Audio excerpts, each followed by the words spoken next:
In this video, you will see what things you should keep in mind before starting your development journey. Starting with number one, learn Git after your first 5 projects. Git is a version control system that keeps your code at one place. So once you get a little bit comfortable with the code, you should just learn it so that you can keep all of your code at one places. Number two, make getting a job as your primary objective rather than get a particular job title.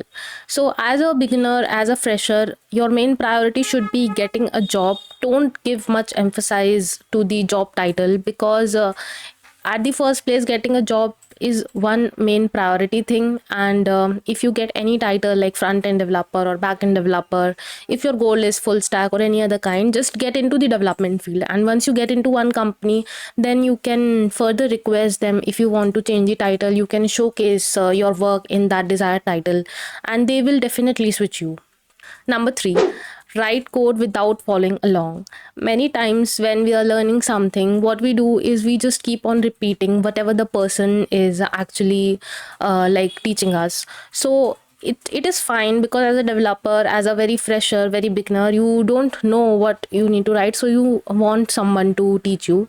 But once you have seen enough videos, once you have watched enough content, so you should just try to get things from your own. If you are not remembering the syntax, you can use Google, or you can use other ways, but try to write it yourself rather than depending on the person, because in job that will actually be required from you. Number four, create a portfolio website.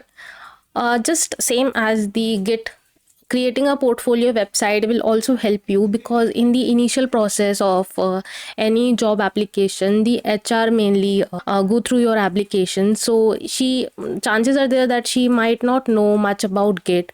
So in this case, a portfolio website will actually be a good indicator that you have made specific number of projects. You can just keep on adding the projects, or if not, you have not deployed or hosted your project anywhere, then it's fine. You can just give the title, description to particular blocks or cards, or you can just link your GitHub repository. So at least like they will know that you have actually completed this thing and you have this much of knowledge. Number five, clear fundamentals and you can master any language. In coding, what actually have the most importance is your learning ability to the fundamentals. If your fundamentals are clear, you can actually pick up any kind of language, any programming.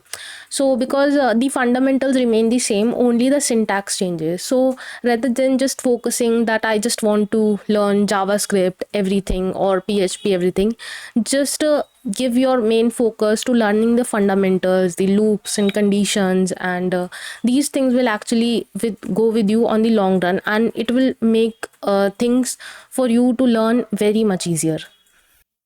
Number six, debug the code as one of the initial steps when learning a new language.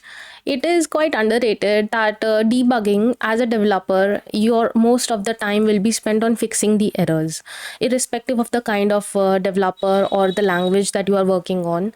Errors will be everywhere. So if you at the initial stage of learning new language, you just sum up, you just learn how you can debug this certain syntaxes, which will help you getting that error. So it will be a lot easier for you with getting that much of comfort in that language. Last but not the least, number seven, don't need to rush things.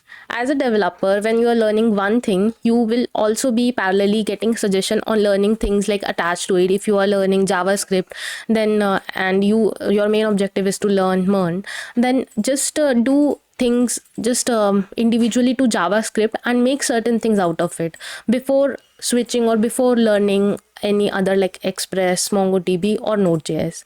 So just get your hands on to one thing at a time. Don't rush things. So that are the things that you need to know before starting your development journey. If you like this video, please like and subscribe to this channel. Thank you for watching.